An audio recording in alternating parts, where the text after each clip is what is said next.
if you see me getting distracted at all while I'm up here, it's probably because I think my son might still be here. His dad was supposed to take him away, but maybe they decided to stay and just distract mommy for a while. Keep things copacetic, you know, because that's how it always is in my life.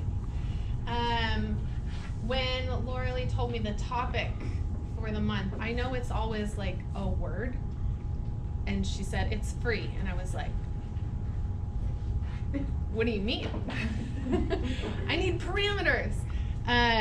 But she said I asked, do I speak about like free as it relates to creative practice, and she's like, I mean, that's not wrong, but speak in a way that is meaningful to you. And I was like, crap, I have to use the old brain now. So I did some digging, and I like the introduction that you gave free, Laura Lee, or that was written for it rather, because I think it kind of went through the same vein. So before we get into it, I would love to introduce myself again. Yes, my name is Micha Mayotte. I started running art workshops out of my backyard in Costa Mesa, California about 8 years ago, just for friends and family members. And then when we moved our family to Phoenix 4 years ago, it started becoming a little bit more serious and eventually became a business that I called Creative Process. The pandemic almost shut it down completely. If you try to find me online, you won't, because my website is dead now.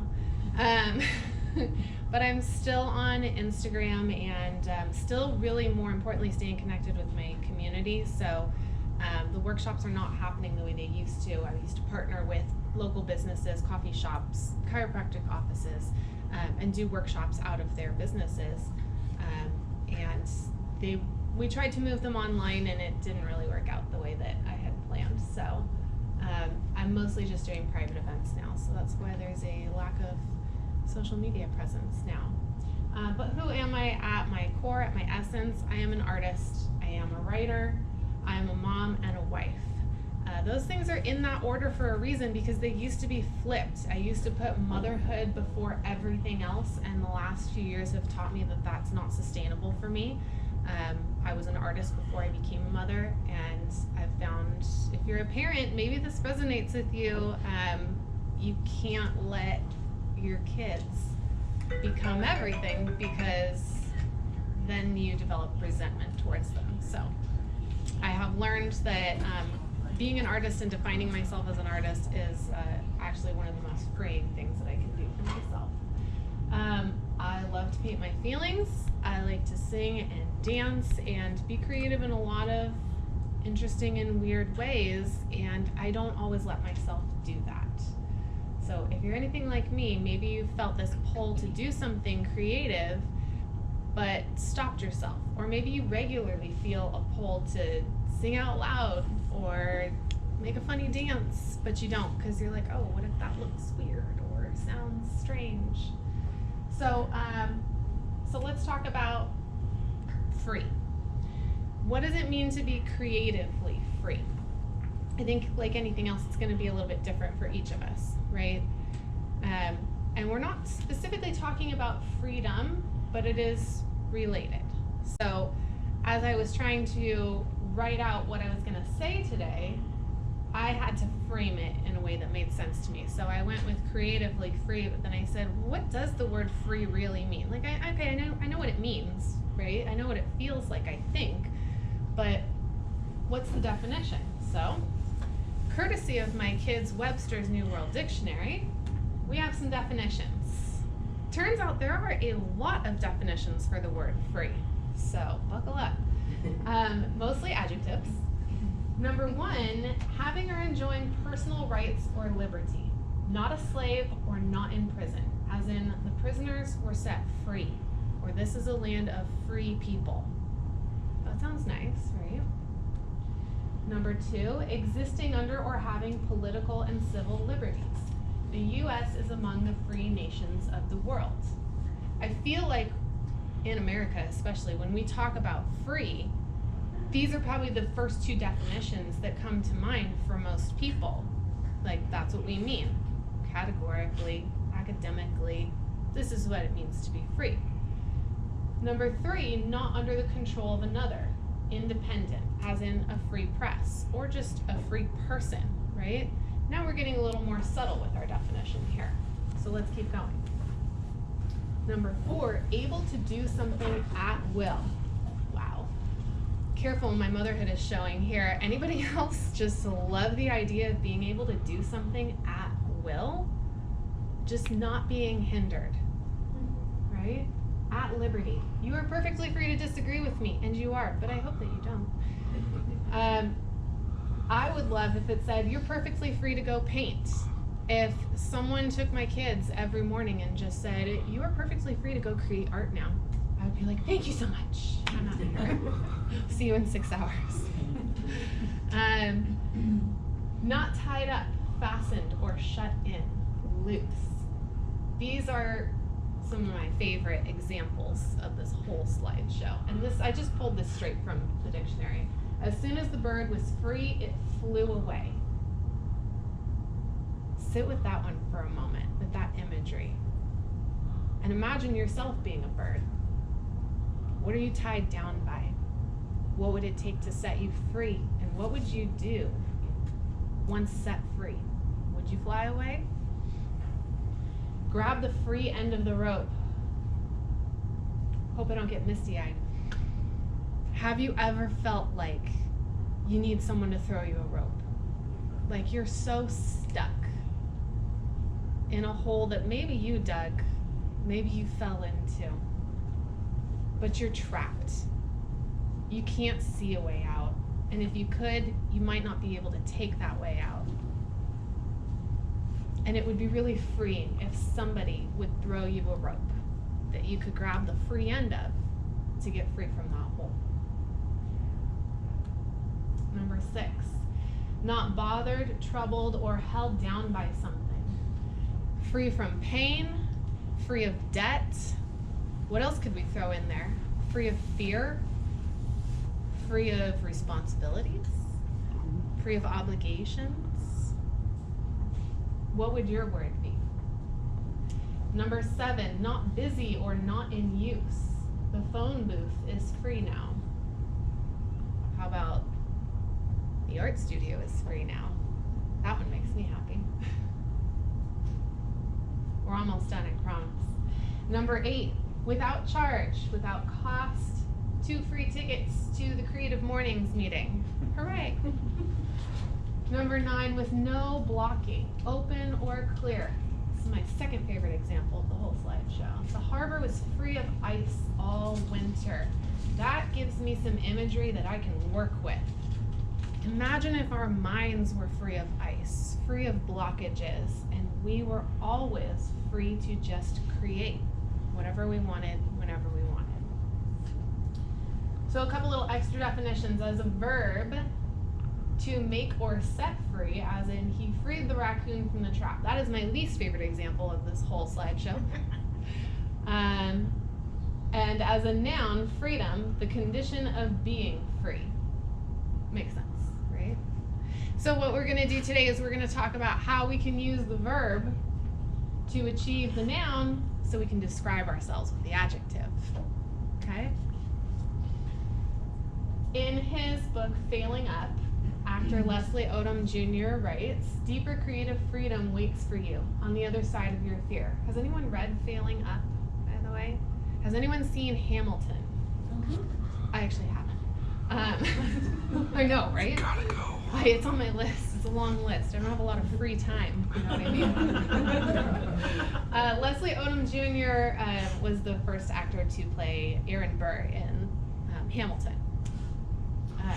And if you noticed, our host's cup had Hamilton on it today, so those of you who've seen it, you have a talking point with him now. Deeper creative freedom waits for you on the other side of your fear. It's a great book. So I haven't seen Hamilton, but I have read this book. And whether you have or have not seen Hamilton, highly recommend Failing Up. It's very digestible. And everything that he writes about, just as an artist, as a creative type, really resonated with me. This one so much so that I immediately scribbled it down on a piece of scratch paper and stuck it right in the center of my inspiration board above my desk. And then promptly forgot about it a month later. And then it was time to write this. And I thought, oh my gosh, this is the perfect quote for this. Because it's so true. Have you ever had a moment where you really knew that you weren't doing something creative just because of your fear? Like sometimes we don't know, right? Sometimes we're thinking, well, I can't because I have this in my way or that in my way, or we create these obstacles, right? We make excuses. But the reality is, it's pretty much always fear that's holding us back from being creative or from doing the things that we want to do, achieving the things that we want to achieve. So I really sat with that for a while and then came back to it when I was writing this. And I feel like it's a really good jumping off point, but how do we take it a little bit further? What fears are blocking you from being creatively free?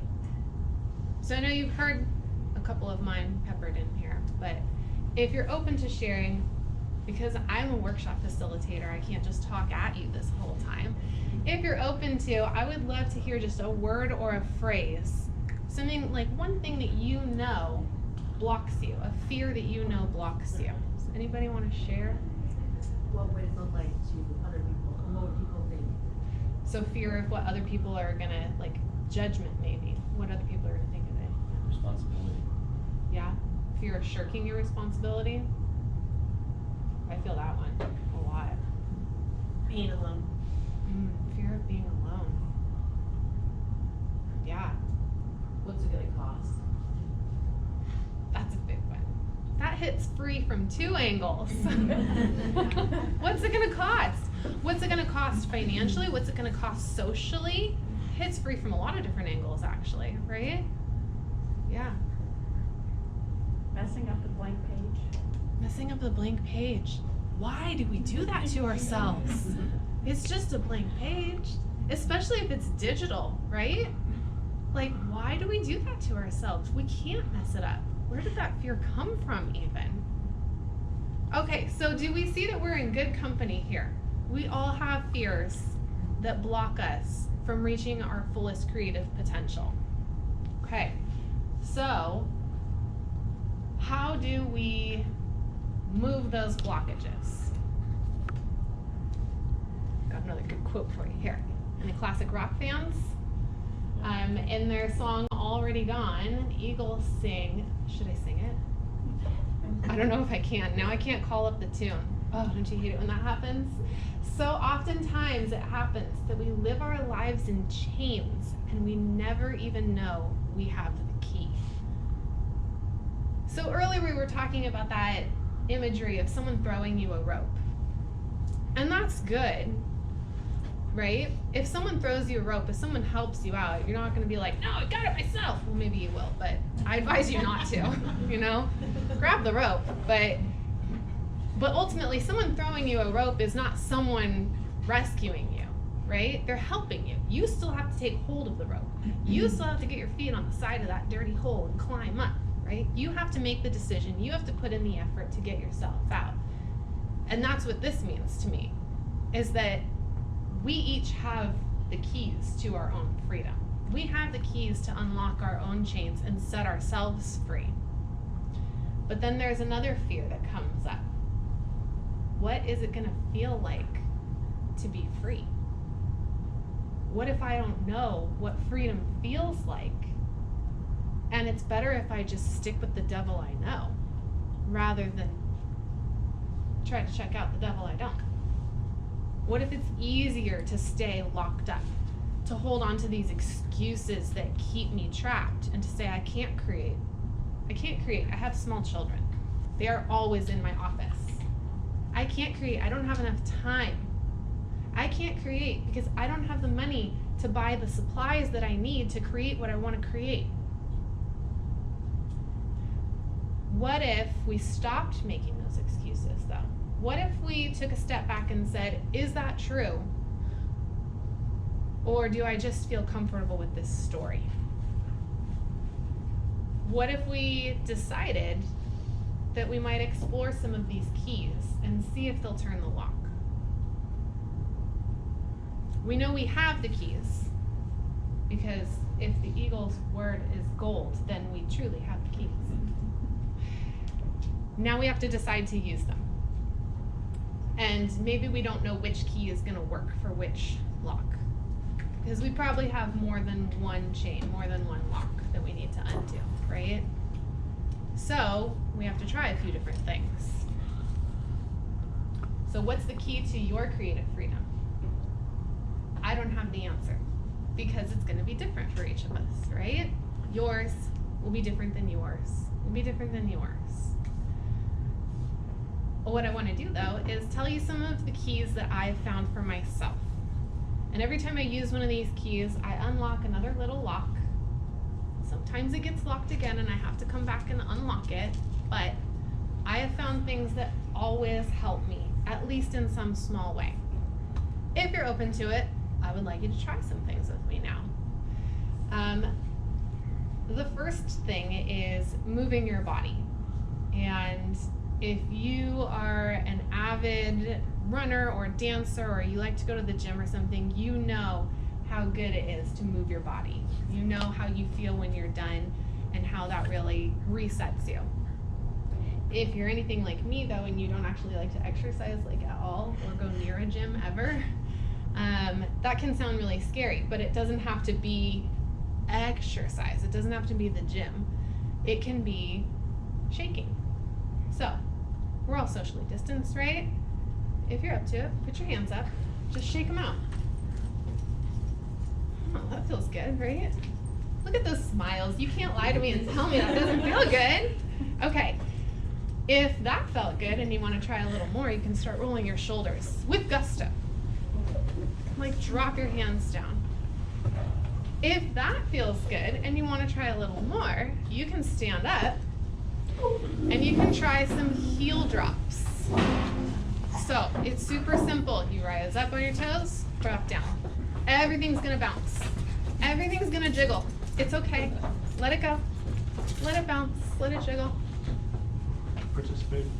Everyone's participating. It's great. Well, you're a tripod right now, so. You can do it later. Okay.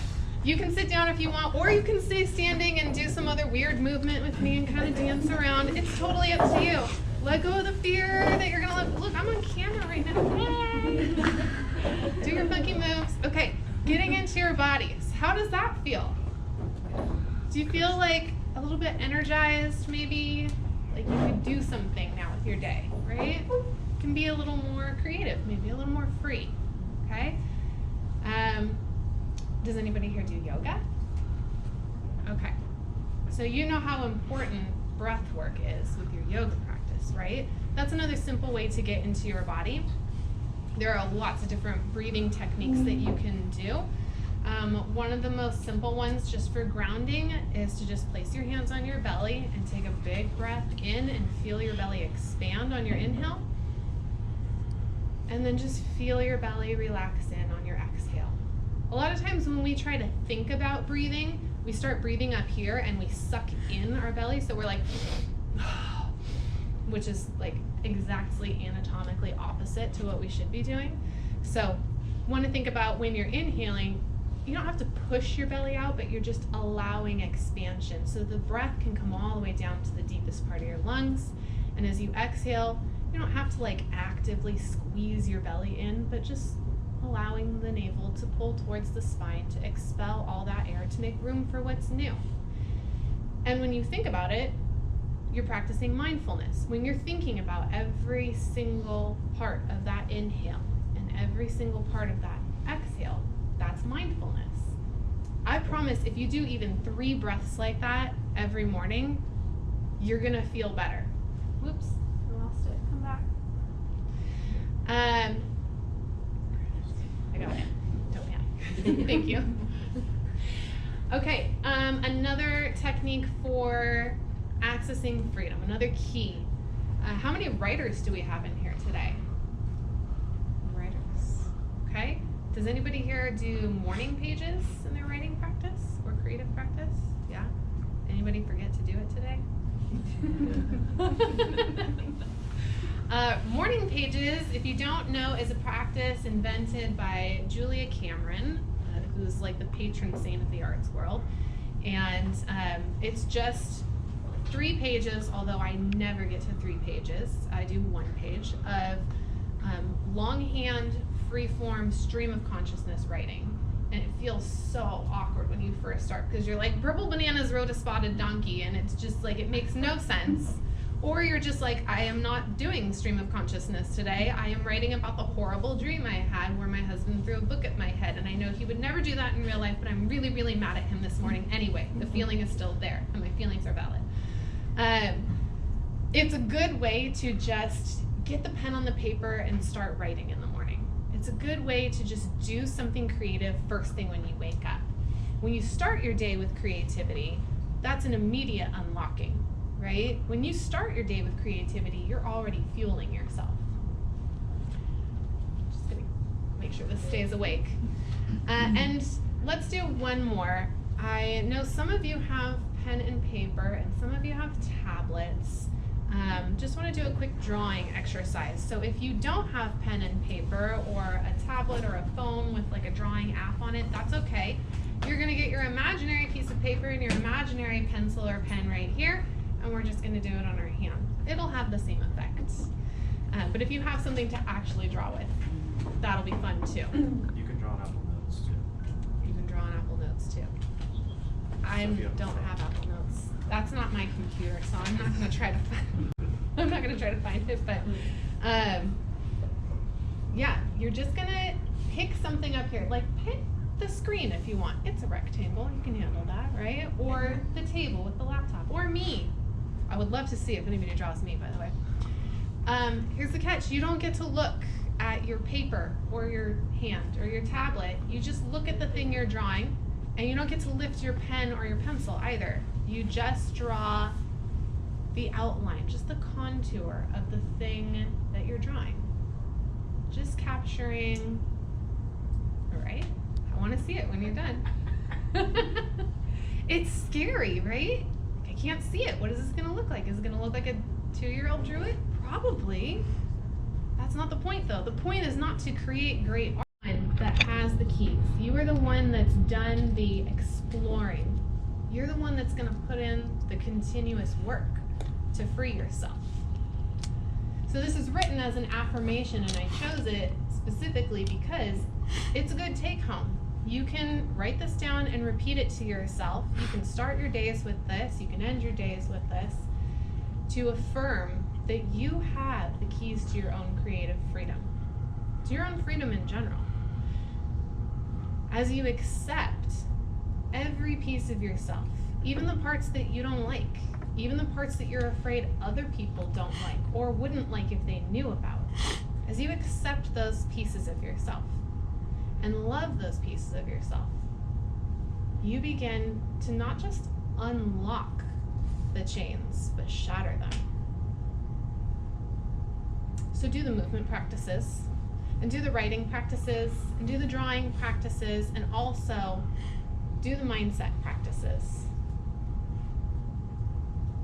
Because in the end, free is a state of mind. All right, that's it. That's all I have for you. Go forth and be creative. Thank you. And if you want to find me again, my website is dead. So this is the only way